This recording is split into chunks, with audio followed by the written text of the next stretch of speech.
Hello ladies and gentlemen, what's up? This is Papa Bale. Welcome to the channel. Alright, so there's our amp generation 3.59, and it's increasing, and that is more than we are sucking out. Actually, no it isn't. That's weird, because I clipped. See, it says we're drawing 0.9, right? But I had these clips, the multimeter clips, hooked to the output, or the input, I mean, before it went into the circuit, and it straight up was less than this, way less than this.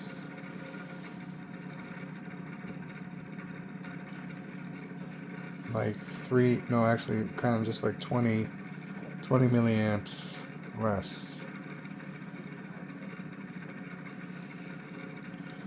That's awesome though, man. That amp generation right there. Okay, we're gonna call it 360. 360. That's freaking awesome. 361, but it's 360. Yes. Ah, dude, that's awesome. That's the amp generation. That's freaking cool, dude. That is so close to like, well, 360 is a circle. So I mean 360 degrees, baby. There it is. Woo! All right, just enjoying it right now. 12.08 on the battery. We are currently in generator mode. My light is apparently decides when it's going to work and when it's not going to work. It goes on and off. It might be blown now, but I don't think so. I think it's just chilling. And what I mean by light is that light right there. I'm gonna finger this real quick. Right there.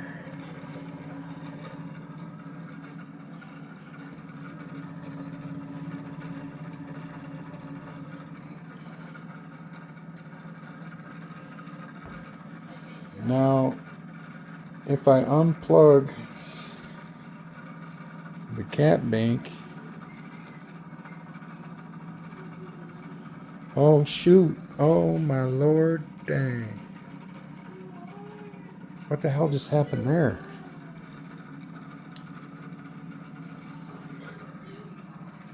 I'm like touching this thing and it's going up to 369. That's awesome.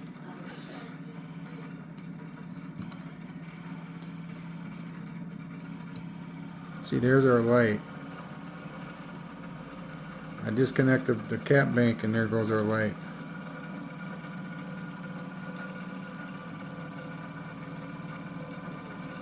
That's awesome, right?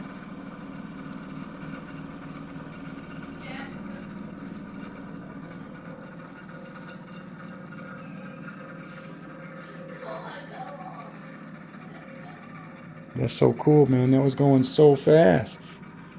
You can go a lot faster and drop it down to like 14 point something. 14.0 it looks like. Now what did I just do? Oh yeah. Look at how many amps we're generating now, man. That is sick. We're almost generating a whole amp.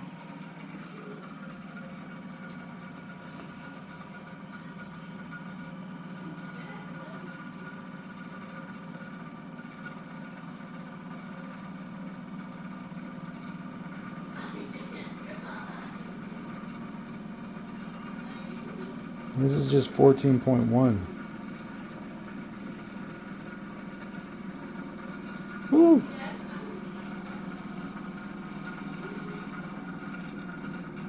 But as soon as we clip that load onto the generator output, woo, everything kind of mellows out.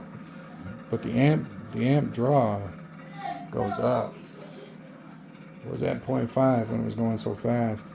And this goes way down. Why does that happen? Probably because it slows down. I mean, that's a load on there. And the battery is probably a load too, like weighing it down a little bit. All right, that's cool. We'll close. I'm gonna turn it off. Seeing when it's off, we're still generating like 150 milliamps. Man, that's a lot for no power at all.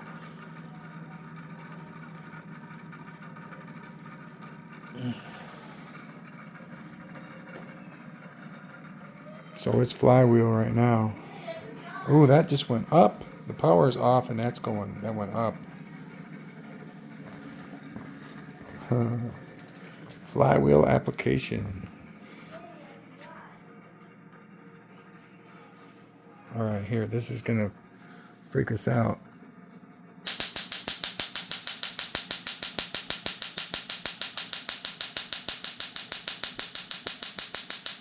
Awesome. Yeah, we can get pretty big spikes, but my son doesn't like that. I'm gonna wait till he's at school.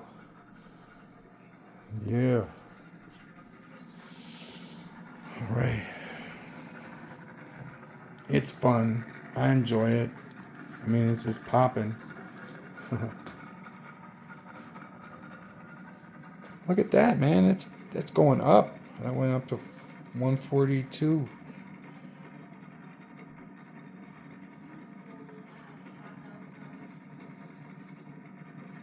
That's amazing. Flywheel. 9 magnets on the rotor. 40 degrees of separation. 40 is a good number for separation. Because it's like, you can go 10, but you're going to be, with the 1-inch magnets, you're going to need a certain size rotor. You know, this is an 8-inch. All my rotors are like 8 inches now. Well, some of them are smaller, but I like to get the most out of what I'm doing. So, and I don't know if that's right. I mean, look, this one here is 4 inches. I love this one.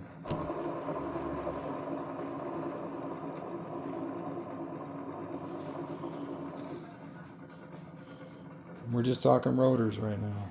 Like the flywheel, it's just spinning. Woo!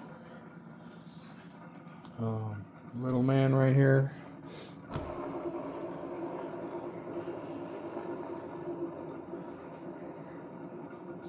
And I got the specs. Like if anybody wants one, that would be cool. I could do that. All right. Over here we got the counter rotator on hiatus.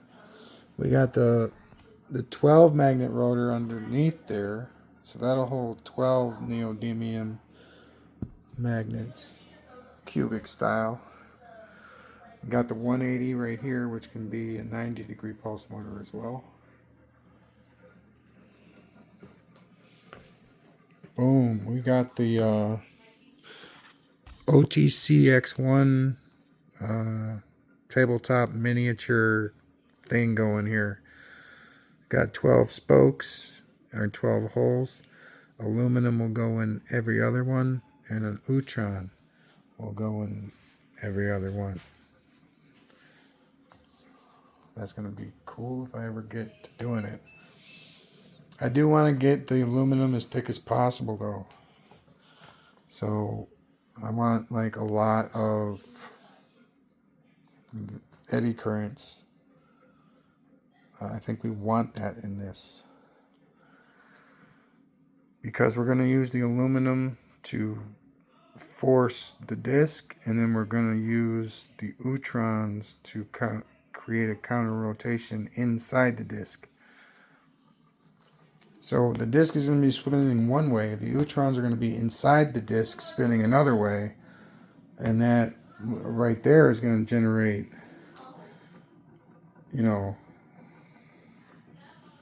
I don't know, like if you think about those being like currents in the water that are really strong, just think about that.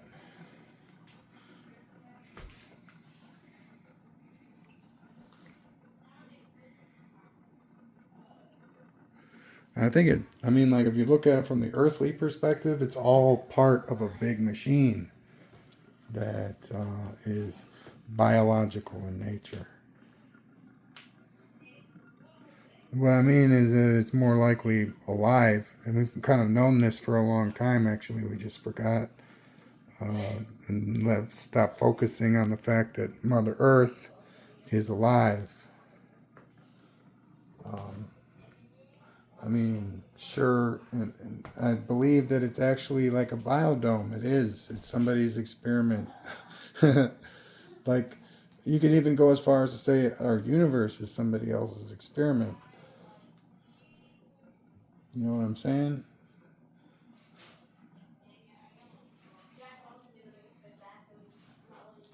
But definitely, our Earth could definitely be part of an experiment. And I think um, the reason why the space that we're in is black, it's it's black for a reason, because I think we're inside of a black hole. Honestly, along with other things, we're in stasis. We're If you go into space just outside our atmosphere, it's a frickin' vacuum that'll suck your face off. It is. It literally is, man. And then what does that mean? That obviously means that we're in some sort of gravity well, or a well where the force is vacuumous nature. And I think we're here.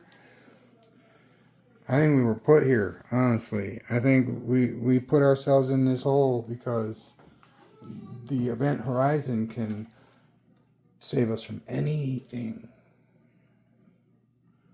Anything out there, man. It'll eat it up. It'll destroy it, distort it, and poop it out. That's what it does. So when the supernova blows up everybody else and we're in a black hole, will the black hole survive the supernova? I believe it will. And it'll be bigger and stronger than ever, you know? What supernova am I talking about? Which one am I talking about? Well, the big one.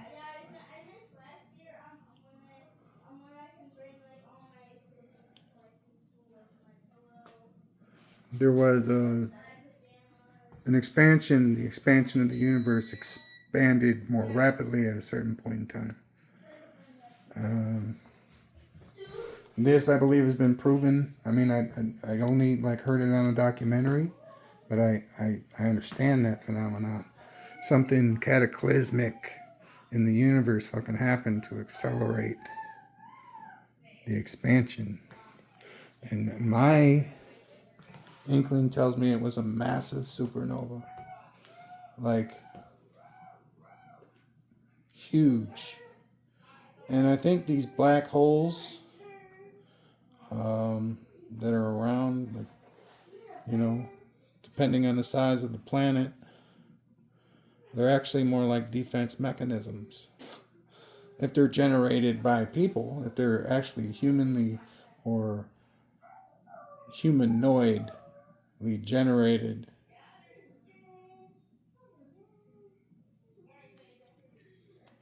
then they are definitely designed to protect us, not to hurt us. To protect. And yeah, there's whatever's on the other side. Who cares, man? I don't think that's what the objective really is. There might be a bottom to the thing that comes out on in a different plane or universe or wherever you want to go uh, with it. That's not the point. Of course, it's there. That's the mechanism, but we're using it to protect us from the inevitable. Everything is like a speaker. If you look at the universe like a speaker, when it pounds, it goes out, and then what happens? The magnet draws it back violently most of the time. It's not a simple process. It's boom, boom, boom, boom, boom. You know what I mean? It's like the speaker is the universe. And the way that it operates is that it expands out, and then, so where there's a big bang, this huge vacuum is just going to suck everything back in really, really fast. Just as fast as it's expanding, which is incredibly fast. If you think about how much space is actually out there, in the space, see, that's the thing, man, the space. Space is alive too.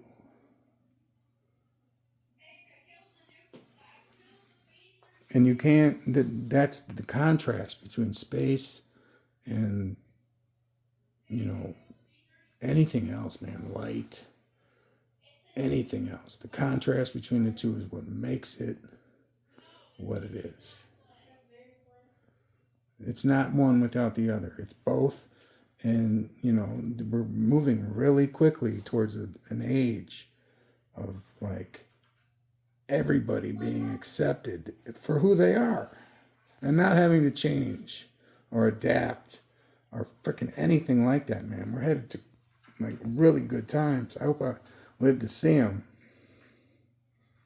That would be great. And I hope I get, to enjoy all that. Should be pretty fun. But, all this, apparently, just the tech and everything is brought on the conversation of, aliens, alien life, and I guess there's evidence and bodies and all this stuff. It's time to get our heads out of our butts, man. This stuff is real. These things, well, I mean, it looks like a clay, like an iron. It looks fake as hell, but I'm pretty sure it's real. I don't think they'd do that. Why would they stoop to Hollywood in the middle of a hearing? Why would they do that? I don't think they would, honestly. I think and just because there are other beings out there does not mean that we have to bow down. It doesn't mean that at all. As a matter, that's what I'm trying to tell you, man. Everybody's going to be accepted for who they are. That's going to be like the law of the land. I'm sorry. For everybody who's been stacking up a different way, I'm sorry.